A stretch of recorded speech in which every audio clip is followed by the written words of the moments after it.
Começou aí? Tá aí, Mingô? Pegou nas duas capas aqui, ó. Fechou direito? Eu não tô te vendo, Mingô. Tá bom ou não tá? Eu achei que começou devagar pra caramba, Mingô. Vamos acelerar esse negócio. Bom, são dois poetas. É aqui o Vale Salomão e é o Paulo Leminski.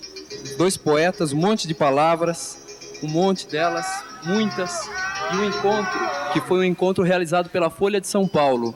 Foi realizado pelo Matina Suzuki, lá no Olhar Eletrônico. O Leão Serva estava na mesa com a gente e botou esses dois caras aqui para falar pra gente da poesia do futuro. A poesia do futuro foi discorrida por eles com muitas palavras. Daí, na edição eletrônica, a gente fez o Fragmentos. Então, hoje, a gente tem fragmentos do discurso poético.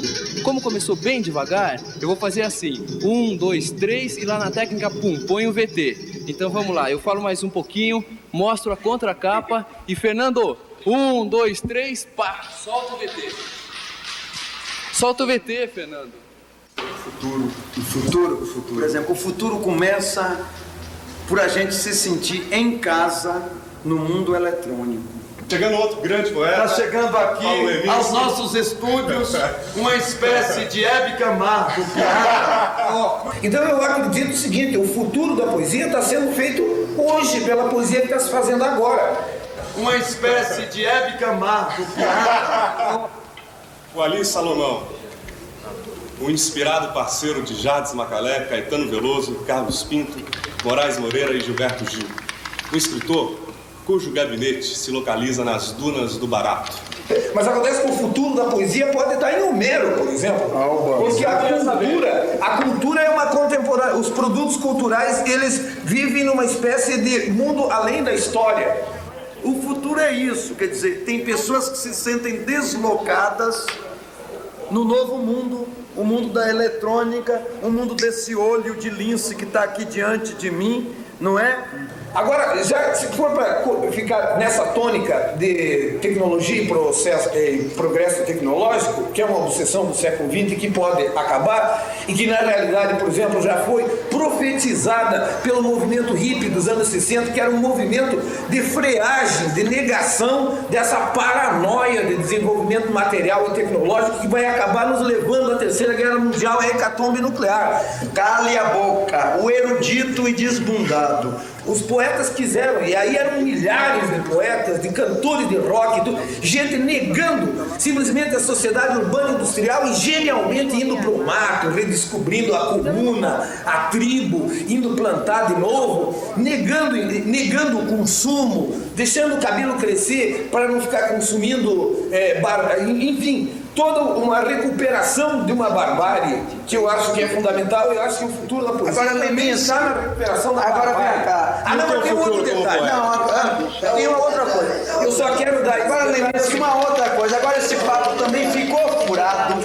Esse papo hippie ficou furado. Eu viajei por essa viagem. Sei que isso virou uma canoa furada. O videotexto, com certeza, é pelo menos o suporte material de uma parte considerável e importantíssima da poesia do ano 2000. Essa é o videotexto, o poema vivo, um poema que leva 1 minuto rodando como se fosse, por exemplo, aquelas marcas de entrada de programa da Globo, a palavra dá uma cambalhota e gira. Eu, depois que assisti a uma sessão, inclusive com poemas meus, passado para videotexto pelo Júlio Plaza, eu saí de lá perplexo e disse assim para mim, como é que eu vou pro papel agora?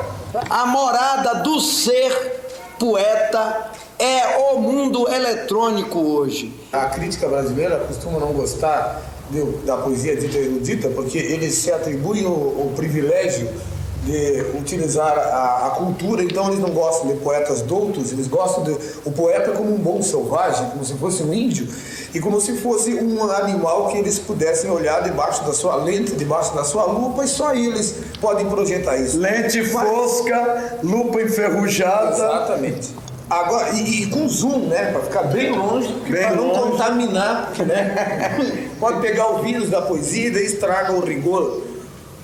USP, PUC, Unicamp, né? Porque São Paulo é a estação central do Brasil. Para mim, graças a Deus, existe esse país, porque o Brasil são vários países. Esse país chamado São Paulo os poetas todos são profetas, os maiores poetas da Bíblia são profetas. Então, o exercício da profecia e o exercício da poesia entre os antigos hebreus, e eu acredito que entre os semitas, de um modo geral, não eram ofícios distintos. Arte não tem nada a ver com entendimento, ou não tem quase nada a ver com entendimento. E é mais fino do que um fio de cabelo. A pessoa pode entender ou não entender, e o caminho que vai disso, do não entender propositadamente ou do entender plenamente, é mais fino do que um fio de cabelo. Acho que eu só tenho futuro exatamente porque eu levo com o máximo de intensidade o meu presente. Por exemplo, aquela voz irritante do Emerson Fittipaldi é explicado porque ele só olhava a meta na frente, a motomania. Por exemplo, para mim, olhar para o futuro é recuperar, por exemplo, o que numa linguagem de banqueiro, o senhor, grande escritor brasileiro, Machado de Assis, em linguagem de banqueiro, dizia aumentar o pecúlio da língua. É assim que ele usa essa palavra, pecúlio.